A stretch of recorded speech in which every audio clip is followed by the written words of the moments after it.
Okay, today I have, what do we got here? It's a Pioneer.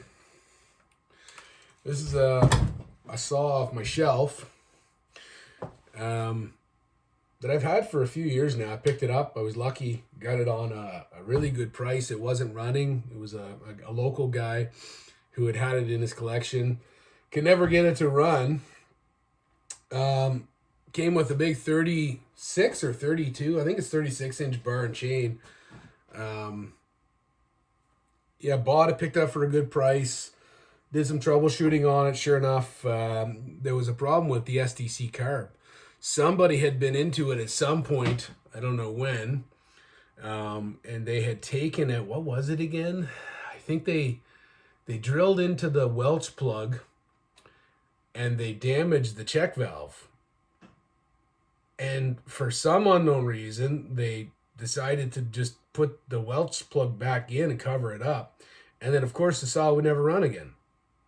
It would fire up, and then it would mess up that the pumping pulse that was going through it, and it would never run. So anyway, I lucked out, found that, got it running. Never really did anything to the saw other than I found this cool full wrap for it. That was a guy on eBay that was selling it, and it's the wider one that is good for the chain brake, for a chain brake, so it can actually pass by there. Put a new starter rope in it. Put a new rim sprocket on it. Put, I think, a new spark plug in it, a new spark plug wire, and that's it. The thing's kind of been mostly sitting. Obviously, I don't need a 100cc saw for too awful much. Like around my property, to bring down 65, 70cc saw is all you need. So this thing doesn't really get it. It's a collector saw.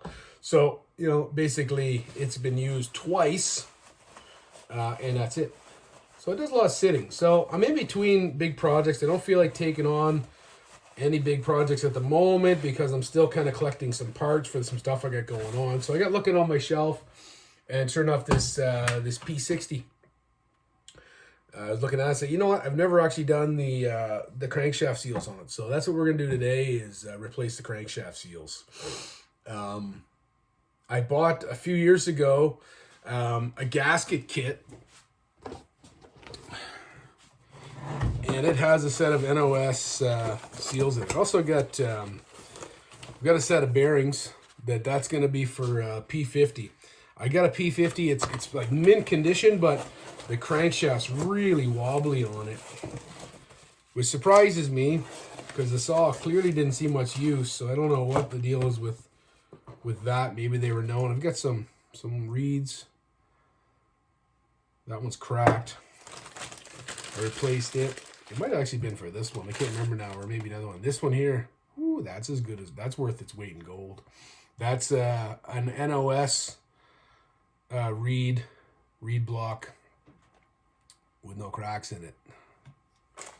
Because these things were known, not so much on these ones, but the farm saws and the 40 series, they're almost all cracked.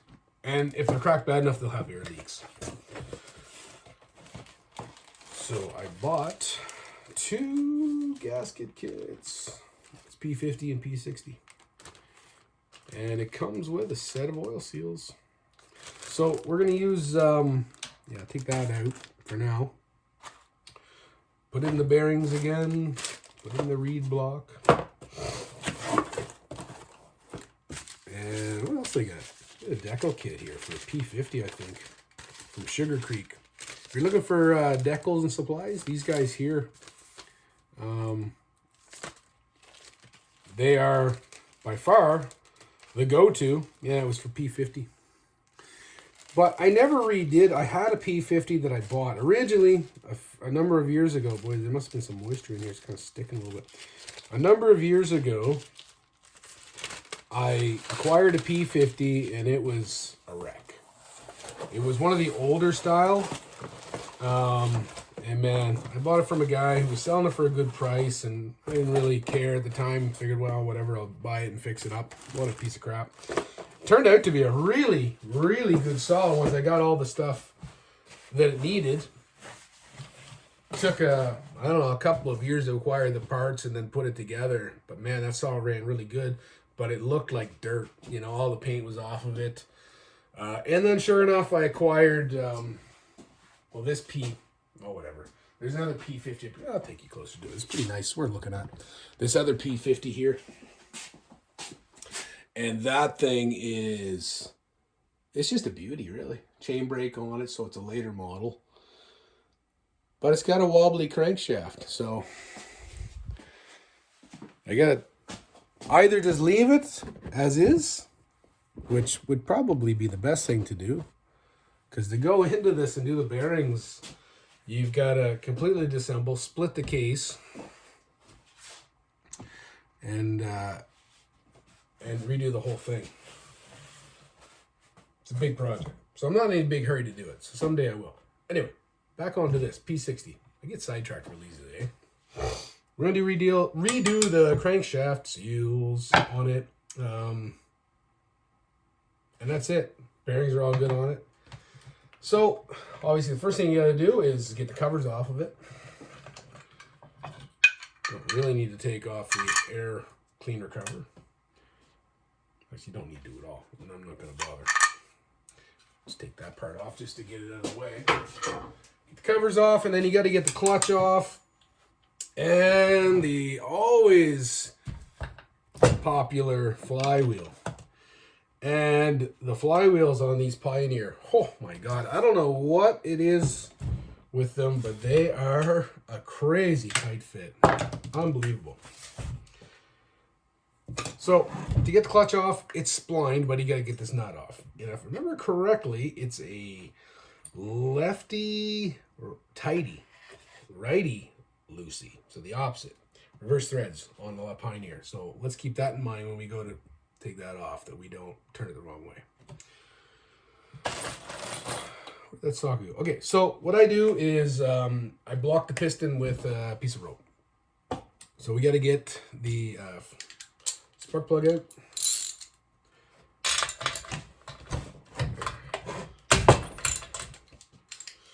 So we'll take that spark plug out. That's quite a bit on the black side, but not too bad. Like I said, I don't run it much. It just idles. And I throttle it up a couple times, a year. I start it maybe once a year just to make sure it runs. Worst thing you can do is let a sauce sit. Okay.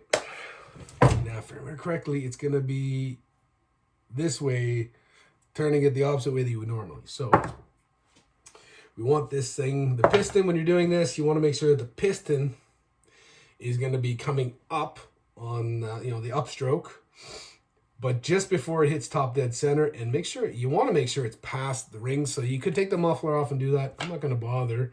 I'm just going to use a screwdriver in the cylinder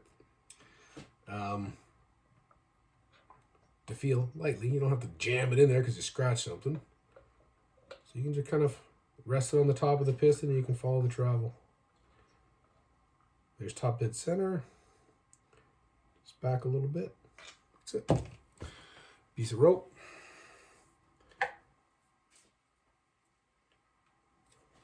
Make sure it's clean, fairly clean. Start shoving it in. We'll get quite a bit in there. It is a big cylinder, but oh boy. The last thing you'd want to do, and then just turn the engine until it stops. The last thing you'd want to do is shove a bunch of rope into a port and get it rammed down into the bottom of the engine. That would be difficult. Okay, so we're going this way with it, I believe. Oh, maybe not. Nope, it is the other way. So, turn the engine back the other way now. Now usually clutches thread off. Yeah, usually clutches thread off to the right. This one here is a lock nut, so it goes hard. It always freaks me out, these ones.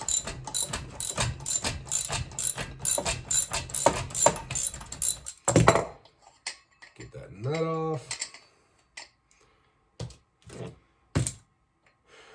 And then anytime I'm taking clutches apart, I try and set them down exactly the way that they've come apart, because it's a good opportunity to clean it a bit.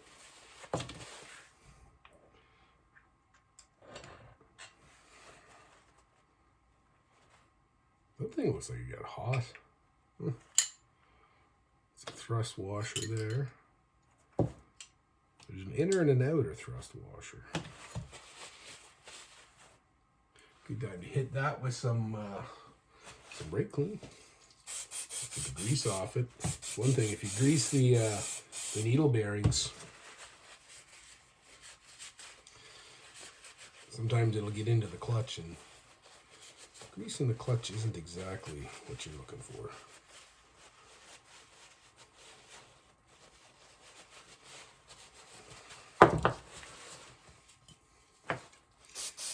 Grease the thrust washer.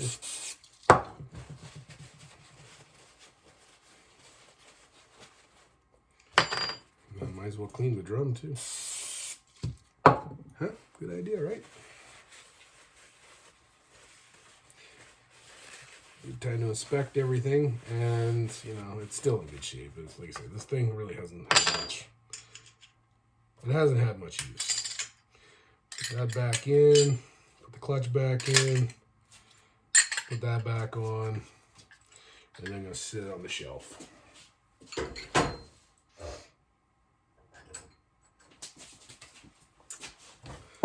Next thing I gotta do is get into the oiler. And I'm gonna take a look at the oil lines here too, actually. This might be an opportunity. There's 2 screws here that hold on this little cover. That's all it is, just a cover.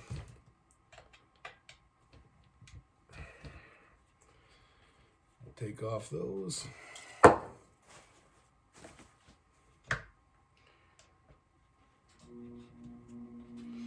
There's one.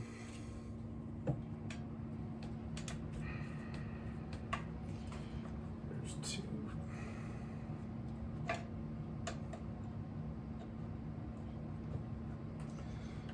Yeah, I've got a couple of saws, project saws, on the go. Not on the go, but I'd like them to be on the go, but I'm waiting on parts. To the point where I had a 909D project saw that I had a couple of parts, like part 1, part 2, part 3.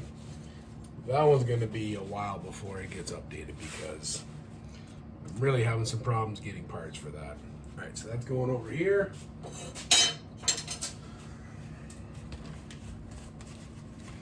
And then we get into the oil pump here. So on these ones, they've got a manual line that comes in, and then the automatic line. And everything looks okay on here, actually.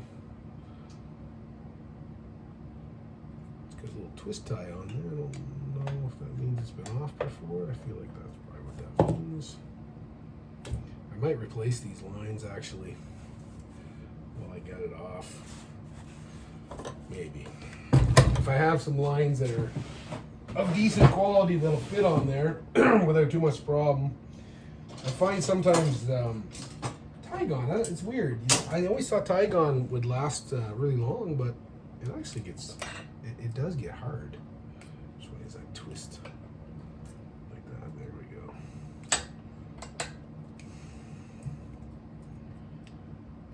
Twisty. Should be enough that it comes off of there now, I think. Just any oil lines or gas lines, it's a delicate balance here. You don't want to get too aggressive with them, because you will rip them. And if you plan to reuse them, well, you don't want to rip them, right? So that back, yeah, and they are a bit gummy. So I think that it would be smart to replace that. Those lines. Oof. I really have very good lighting here at that angle. Alright, we'll try and push that line off without damaging it, just in case I don't have. Well, I think Tygon will be just fine. I think. So we gotta check the upper connection. I'm gonna see myself get stabbed. There we go.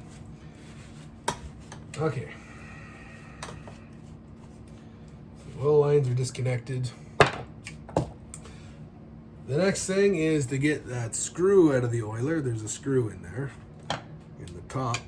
The bottom one is basically, is the cover there is actually what holds the bottom part on. And if I remember correctly, you gotta be careful because there's a gasket under this. We don't want to rip the gasket at all. And is that coming loose? It feels like it is. You don't want to go ripping and tearing at this. Ripping and tearing.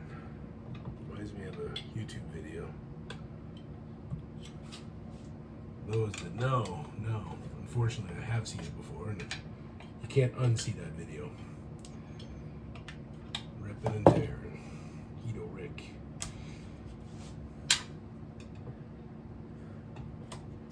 Come on, let's go. There's a line that pops down in here, so the pickup line is attached to this. It goes into a hole, and the gasket is intact. That's good. And this is a good time. So that's the oiler there. There's a pickup line that comes off of it. The gasket's in good shape. That's good. Should have checked to see if there's oil in this thing. I don't think there is. I hope there isn't.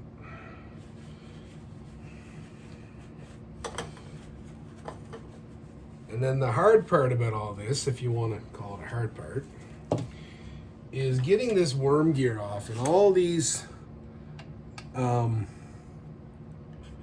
Pioneer P series, I don't know about the small P series, like the 20s and the 26, 28, blah, blah, blah, blah.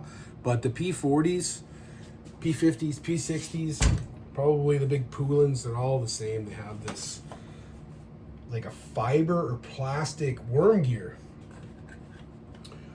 that is pressed on to the crankshaft. You got to get that off without breaking it because it's not metal. And if you break it, well, it's probably a fairly expensive part to find it used somewhere and get it shipped to you, you know. So you got to be really careful. So there's two ways that you can do it. There's, I think it's a 1/2-inch pipe nipple. I have a tool for this. If I remember correctly, I think I had a video on this.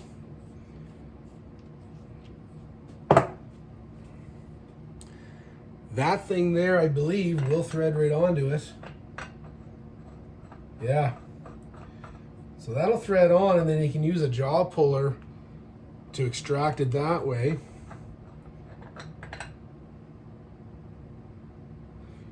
Or you can use 2 screwdrivers, flat blades on each side, and just start prying up on it. Both ways work just fine. You just have to be careful, no matter which way you're doing it, that you don't damage it.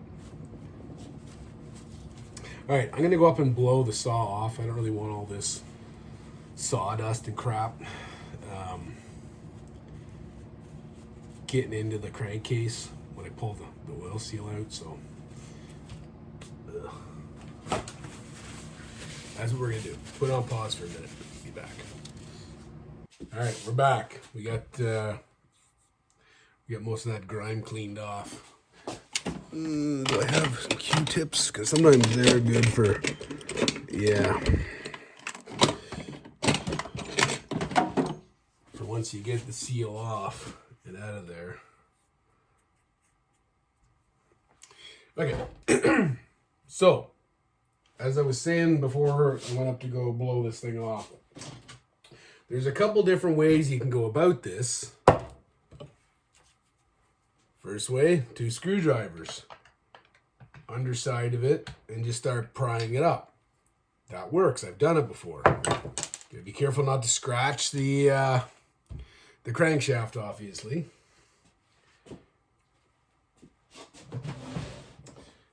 Other way is with this 1/2-inch coupler, pipe coupler, standard threads. Nothing fancy about it. it will line up with those threads. You could also use that, which is what I'm going to use. I'm not going to use the screwdriver thing. I've used it before. It's fine if you don't have the time to go get a coupler and you just want to do it. Yes, you can use screwdrivers, even pry bars. It'll probably make your life, even a little bit easier. Something like this, in under it. Just want to make sure you're going to be prying on, something that's sturdy. On the edges is what I'm talking about to get some leverage. But I'm going to use this. Another thing, though, I would suggest doing is if you look at this, it's not driven all the way down to the bottom. There's a bit of space in there. So what you can do, I suppose, I don't know if I can get this in under there or not. You can use feeler gauges. I really should invest in a better set of feeler gauges because these ones are just not quite long enough. If you had them longer, you could put them in there and you could measure the depth of, from the oil seal up to the bottom of that. Or I'm going to use my, what do you call it? Micrometer? It's not a micrometer. No. Whatever the hell this thing is. I'm going to measure it from the top of the crankshaft, because when you go to put it back on, you want to drive it relatively in the same, location that you started in, or else it might not engage the oiler. And that would suck to have to go all through this and put it back together. So I'm going to measure it down to the top of that from the oil seal. Because I'm Canadian, I'm going to measure it in millimeters. And I get 59.5 millimeters. And because I don't have a very good memory, I'm going to write it down somewhere. 59.5 millimeters top of shaft.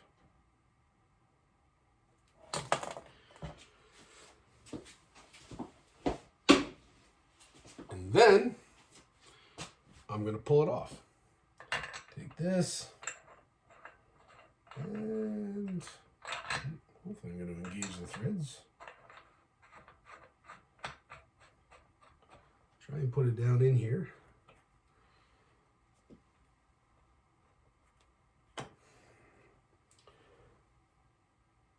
To grab as much thread as possible, or else you'll end up damaging it. Even if you just did this and then pried it with screwdrivers, that would probably work good.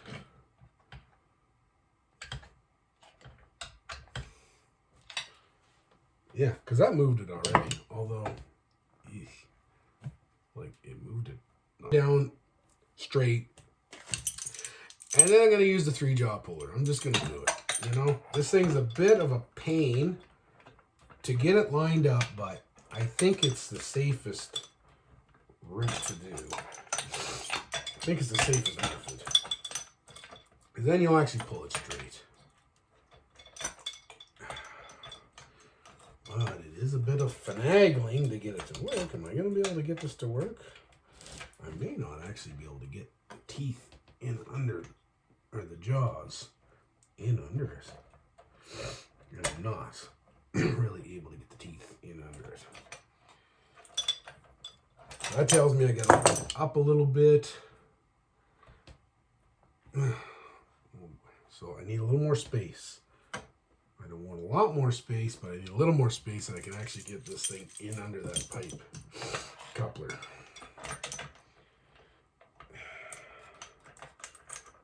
How are we doing now? That goes in under, and that goes in under. I'm liking it. I was liking it and then it slipped off. Come on, stay in there. God, you need an extra hand to do this properly. Okay, got those all in. It looks like it's going to pull it straight now.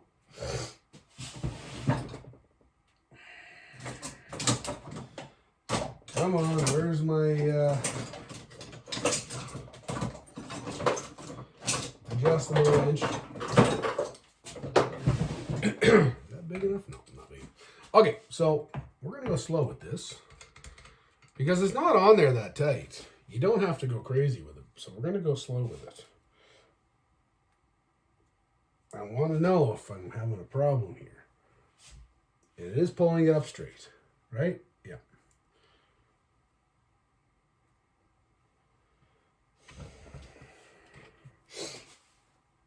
And this will make it really easy. Well, easier. I'm going to actually back that off a little bit. And I'm going to engage the threads a bit more. Because you could potentially pull that little plastic gear apart if you're only engaged in the threads, you know, a little bit. But this, I can't remember where I heard this tip, where I did not invent this, clearly. I'm not that smart. I either read it on one of those forums, which I watched a video. I subscribed to him, Leon, Chainsaw Parts and Repair. I'm always giving him plugs, eh? Only because, like, that's the guy's videos that I watched when I first started doing this stuff. The first saw that I ever got and worked on was a home light. And I used to go to his videos. He was like really the only guy I could find that had, you know, a lot of content about working on these old things. So I used to go to his site all the time. Oh, that made a funny noise. I didn't like the sound of that. Was that it just breaking loose, or it sounded like plastic cracking is what it sounded like, and I don't like, oof. No, it's just it slipping. I hope that's what it is and it's not actually cracking.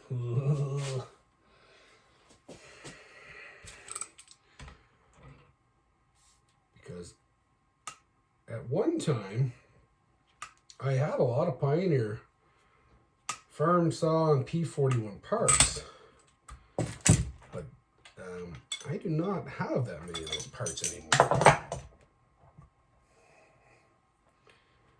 In worm gears, I used to have spares. I used to have spare worm gears and oil pumps. But I listed them all for sale, and they slowly all sold off. Anyway, what was I going to say? I was saying something about Leon. I can't remember now. I was giving Leon a plug. What was he talking about? Oh, he's talking about forums and stuff like that. That's what it was. He was talking, he's got a few videos. I think he's got some time on his hands. He's got some videos where, you know, he's, you know, kind of reminiscing and, you know, talking about, you know, the chainsaw hobby. And he's been into the hobby, and like a lot of people have been, for a lot longer than I have. I've only been doing this for 6 years, maybe. And he was talking about at one time all you could do to get information on these things was there was no Facebook. You know, there's no Facebook groups. There's a lot of people on Facebook. Back then it was all forums. And that's when I was going back to this long-winded story here, getting totally sidetracked, of how I learned to do this. And I think it was off of Arborist site. That, and then there's OPE or something like that. And there's House of Home Light. But Arborist site's a pretty good one. The people on there seem pretty nice. Some of the other ones, I don't know. Like House of Home Light, I go on quite a bit. I don't really interact that much anymore. But I'm on there and, you know, like to see what's new. Arborist site, I go on there quite often. Again, don't really interact that much. But some of those, Facebook, I really don't interact that much at all with some of the groups. I'm on, you know, a couple groups on there that I do. You know, like there's some nice people on them. Some of them not so nice. Don't really care at all for some of the people on some of those forums. And anyway, getting off track here. Don't get me wrong. Those forums are great and Facebook's great. Anyway, worm gear's off, didn't break it. Great. We had a measurement, 59.5 millimeters to go back on. Next step is to get that oil seal out, which is always, for me, a bugger. I've never come up yet with a fail-proof method or a fail-safe method of doing this. I struggle with this every time. I watched the guy on here. I don't know what he was using for a tool. I watched him doing an oil seal, and man, he just like popped the thing out like it was nothing. I was kind of jealous. Like, how did he do that?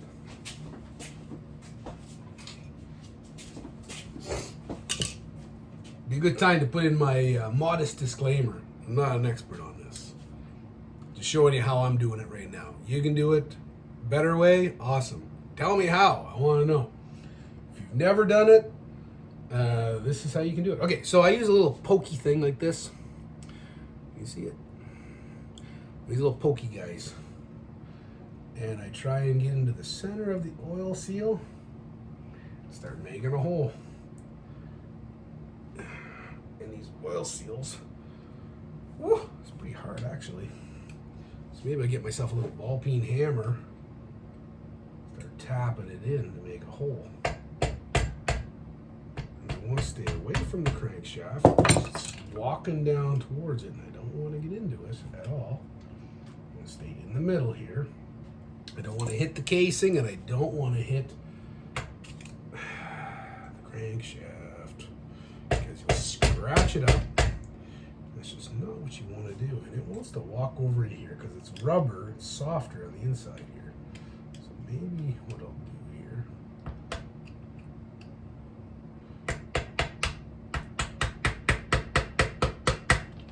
Going down in where I don't want it to go. Once you get started, it's okay. You should be listening. I got contractors coming today. Install the door. Now it's driving it down in. That's not really where I want it to go. But you know what? Once you start distorting it, well, that's the way she goes. She goes in. It's coming out the way it wants to.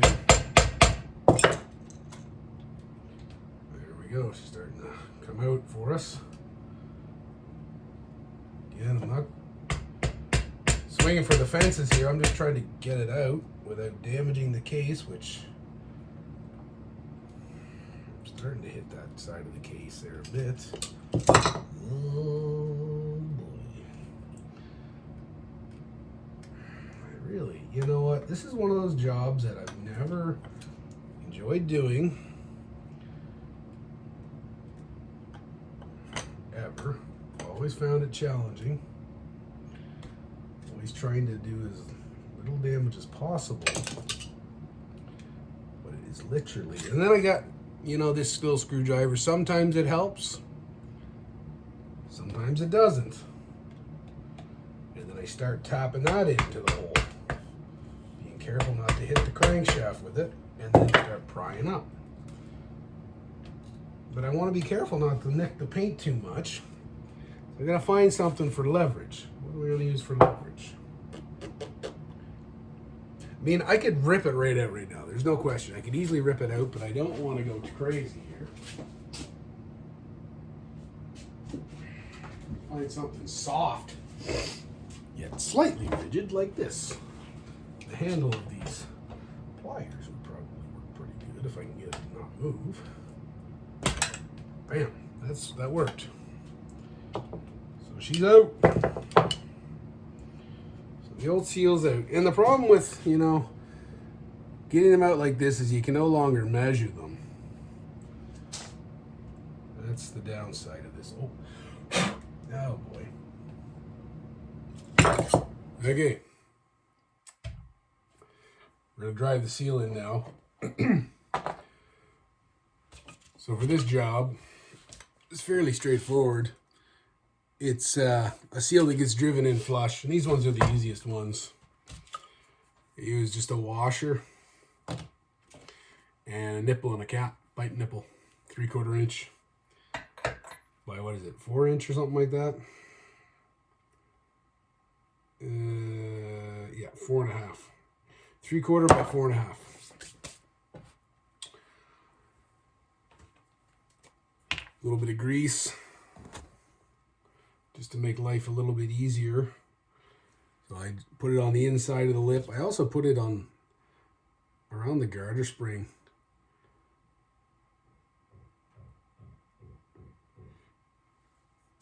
Might help it from popping out, just to have a little bit in there. You don't want to go too crazy because the grease doesn't really dissolve very well in the engine. Probably could foul up the spark plug too, to be honest with you. So this might almost even be a bad idea in some ways.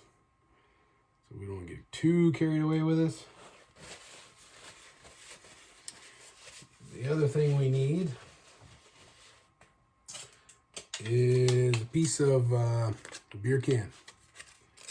I kicked the alcohol about a year ago. So all I got now is 0% Heinekens. Just use a pair of tin snips is what I got. Trim it out so that you can fold it over basically. You can reuse these for quite some time if you don't damage them too badly. Try and make a cone out of it basically. Try not to cut your finger off either while you're at it. Try and make it tight enough that you can get the seal over it.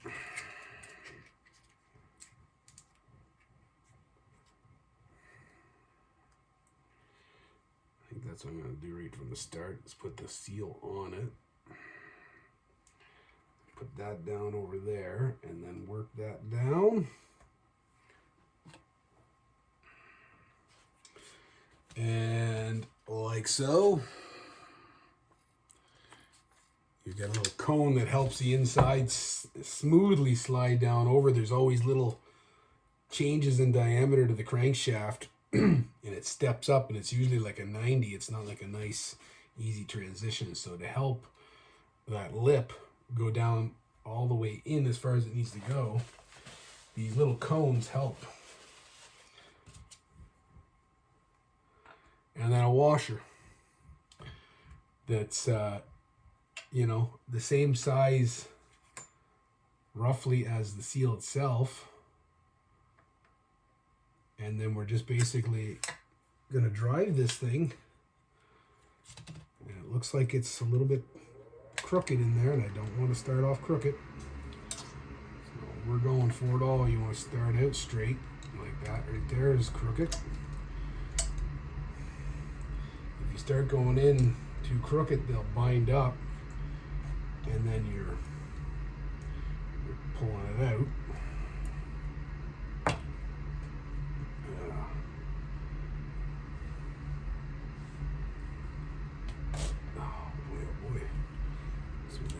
Being very kind. Yeah, there. That should be good. Try and start out as straight as you can. And then just lightly start tapping them in until the washer bottoms out on the case. Check it out here. Tight fit these guys are, I see.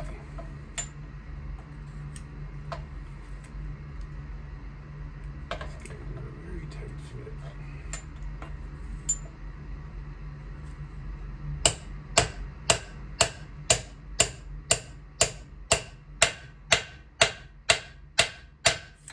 You can hear it when it bottoms out. You know you're all the way down.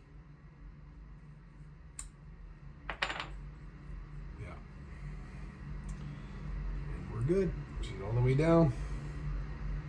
And now the tricky part about this Not tricky, but something you don't want to rush. I mean, none of this want to rush with, but it's pulling this thing out.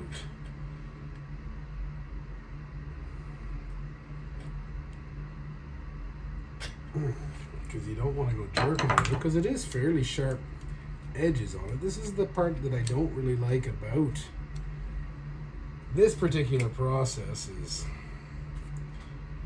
I'm always scared I'm going to cut the lip. Now to get everything out, I'm just going to go ahead and just do one last safety tap on it here.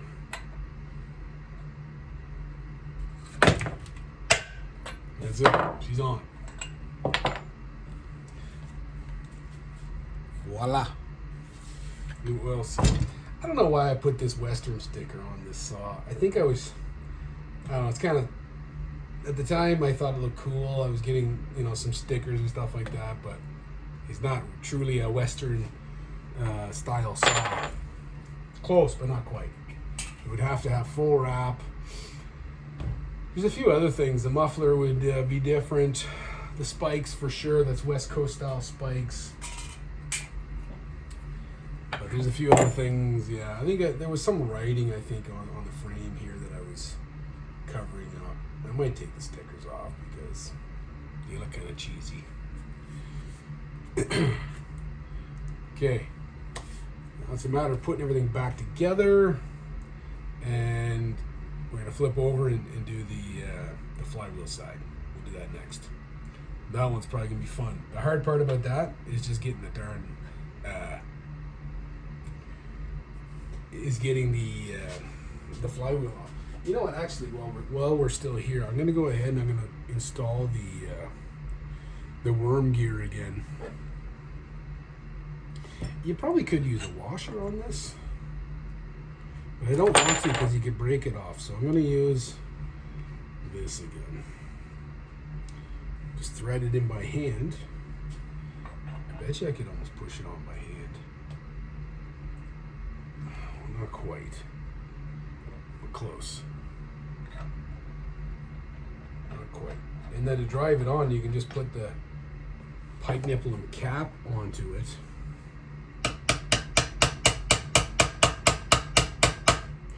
Start lightly tapping it down. Oof, if I can get it off now.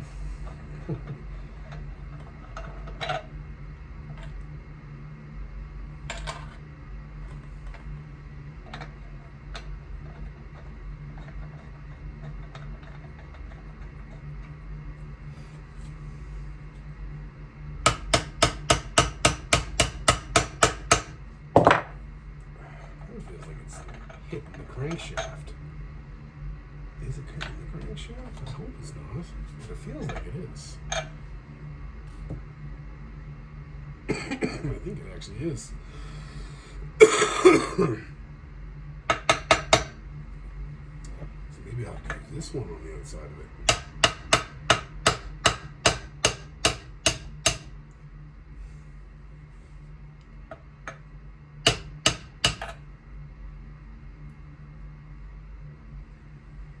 It's got to be getting close to where it needs to be. Oof. Yeesh. How am I going to get that off now? Where's the lid?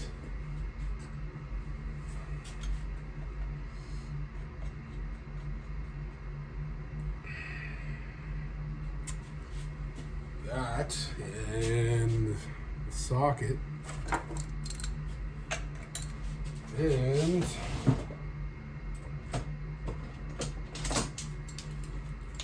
this maybe. There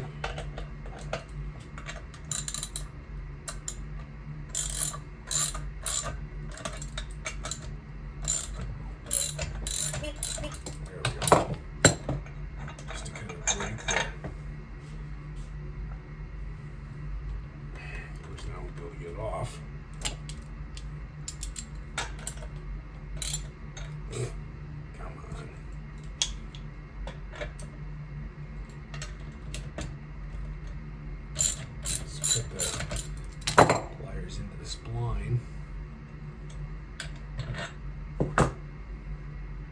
Good. We haven't broke anything, but I don't think we're down as far as we want to be here. 9.5, right? I was gonna say 2. That's in inches. There we go. 1 more mil. Man, that's close. Ooh, 1 more mil, huh? Holy smokes. It's gonna be slow and steady.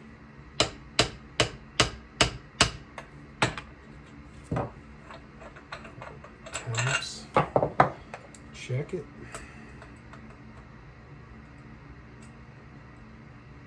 Oh my God.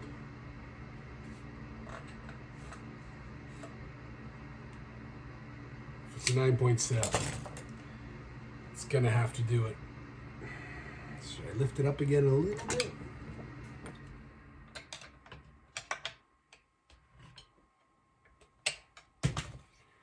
Should I see if I can pry it up a little bit, maybe?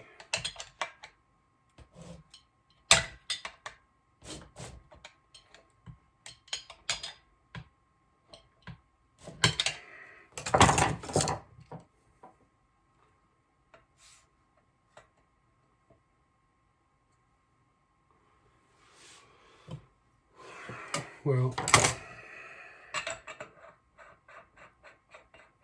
man, it has to go just a little tiny bit. Just a little tiny bit. So little it's not even funny.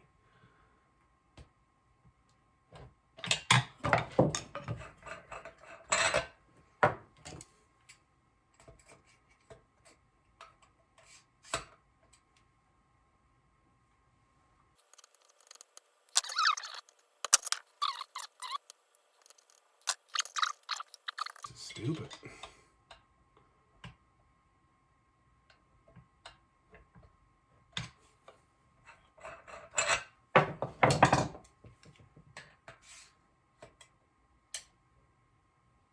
$59.5.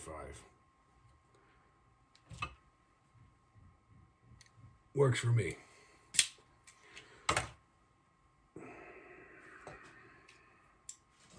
Well, you know what, too, is I should have paid attention because it's 59.2 there. It's a spiral. One side's higher than the other. 60 there. You know, I think we're good. It's not touching the bottom. It's gonna grab the seal. That explains why I'm getting different measurements, though. Where the hell's the rest of my tools? All right, put the oiler back on and go from there.